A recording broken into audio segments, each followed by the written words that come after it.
Eric Metamar here. Tonight I'm going to teach you 3 phrases that I love to teach my students. These are the phrases that I don't teach them initially right up front because I don't want to complicate things. But once they've got a deal or two under their belt, normally I'll get a call from them and say, Eric, is there something else I need to be doing? This seems like it's too easy.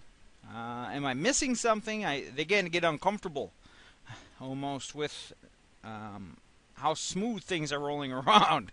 I can speak from experience here. And normally that is the case when life it seems to be rolling around smoothly. There's something else bad at the other end of the continuum building up to pop up in our face and bring us back down to reality. But in this case, when things seem too easy, all I do is try to help them improve what they're already doing. Because basically, once you've got a customer in front of you or someone who you can work with, it's just a matter of converting them into somebody that's going to make you money, or converting them into a lead that's going to make you money. And these 3 phrases that I'm going to teach you this evening are 3 phrases that will help you get more customers into your funnel, and they're going to help you convert those customers into cash, if you will. So with that said, I'm going to move into this first term here, and that is the most I can afford to offer. Now this is a very key term. Most of this stuff almost reminds me of how the political candidates have the softer way of saying things, the way to dance around the point.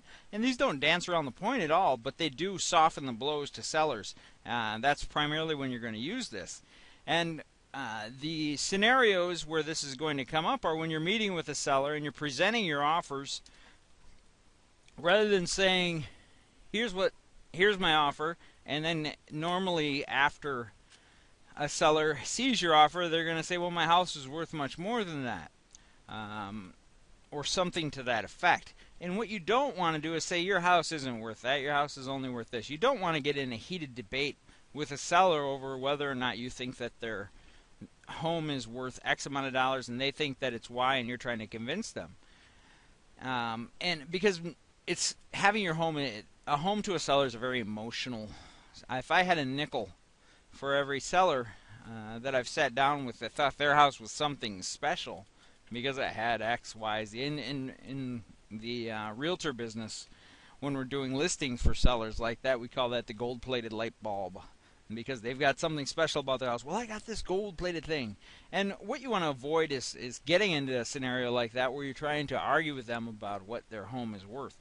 So instead of that, all you're going to say is, I realize, I agree that your home is worth X amount of dollars. But because I'm a business owner, the most I can afford to offer is this. The most I can afford to offer. Now, along with that, if you want to add this down to your list, it just occurred to me, when you're in a situation where you're talking to a seller and you're trying to come up with a price, and this is along the same lines but off the subject a little, you are going to want to be, whenever I'm sitting down with a seller, we're looking at each other, and we're talking about the price of their home, one of the things that I do is I'll wait for him and say, so what can we do here? What do you think we could put together? And it's at that point that normally I wait. I pause, wait in silence for him to give a price or her to give a price, because you want the people to give you a number to work with, especially if they haven't had a sign out or anything like that. You want to have them give the first price, and then regardless of what that price is, you kind of wince a little, not too much, just a little. Seller, I love this part of the deal. This is my favorite part. Even if I didn't make a penny wholesaling, this would be just something that this is part of it I just love. Even on deals where I can't get them together, I'll wince just a little, and then I'll say, "Is that the best you can do?" And then normally I can get them to squeeze a little bit more out. And then I'll say, oof. And I'll let out a little blow like that. Oof. Is there, can you do any better? Is that the best you can do? And through that little airy and wincy negotiation, you can save yourself a heck of a lot of money.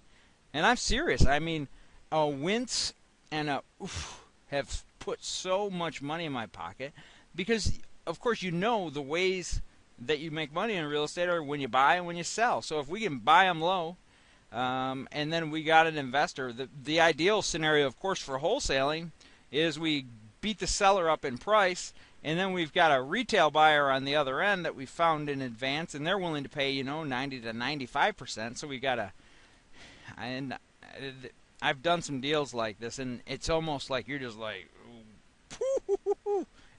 it's freaky because you can take a $100,000 deal, and if you can put it under contract for $60,000, buying it at 60% of value, and you sell it for 90 to the end buyer, and you didn't do anything. You basically just walked away with 30 grand, which of course is $15 an hour for the average American worker. That's pretty impressive numbers. The average American works 2,000 hours a year, if you were wondering, and you just gave yourself a $15 an hour pay raise for a little bit of work. Now, in that same scenario, if you didn't use the wince and the oof, then you might actually, lose 10 grand. So be sure to include the wince and the oomph. That's kind of a little bonus that I'll include with this video. Now, the next thing we'd say is I'd like to help you out. Now, this is another softener because people are going to say, well, do you think you can buy my house? And rather than saying, oh, we'll see if I can buy it, because people hate to be sold things.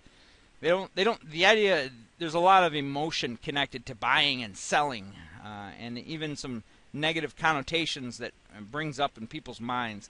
So I usually just will say, hey, we'll see if I can help you out. I'd really like to help you out. Would you mind getting together at 6 o'clock on Friday to see if I can help you out?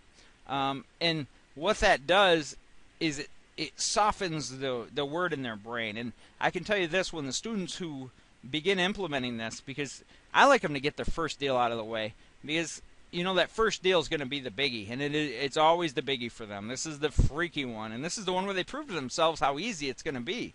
And that's why there's nothing I love more than taking those calls when they're like, dude, is there anything more I can do? And I'm like, hey, so take it easy this time. There's nothing else on the other side of the continuum that you need to work on. Except for if you want to extract more money from the deal and extract more customers from each meeting. And that's what the first phrases are meant to do, is to, when you get in front of someone, to increase your chances of your offer getting accepted when you're in front of a seller. So I'd like to help you out is just basically what you say when you're talking to someone at home. Well, you think you can buy my house? Well, we'll see if I can help you out. Because everybody wants help, and it makes it sound so much more pretty. So that is the second phrase. Now the third phrase, this is a classic. I have been preaching this one for close to 7 years now. And I've known this one from I think it was like the first 6 months that I was in real estate. I read it in some highfalutin sales book, and it was like the bells came on. And that is, would you be offended if? Now, the way that I learned it because when I was starting out, I wasn't actually an investor. I was a realtor, and I would be doing these open houses. And at the open houses, there was always people who were I just about ran over a deer. I'm driving as I'm doing this with my laptop in my hand. I just about ran over a really, really nice buck that I would have been nice to see a while ago when I was hunting. Anyway, would you be offended if the way that it works is I would have people, and I'd say, well, do you mind if I give you a call if I find you a house? And nobody wants a call. So instead of that, all I'd say is, instead of an easy answer, yes or no question, would you be offended if it's a loaded question? It's a way of saying, hey, would you be offended? Because no one's going to be offended if you give them a call. It kind of sets them up in a way that you're not actually, would you like a call or not? It shifts the emphasis from, would you like me to call you, which of course no one wants to be called, to would you be offended if, to asking them, and it sends them internal, so they have to go off of their emotions and say, well, would I be offended? Well, no, I wouldn't be offended. So then you get the call in. So those are the three strategies. I got to try to keep this video under 10 minutes, but if you'd like to learn more, feel free to visit my website at ultimatewholesalingsystem.com. This is Eric Metamar, and I'm out.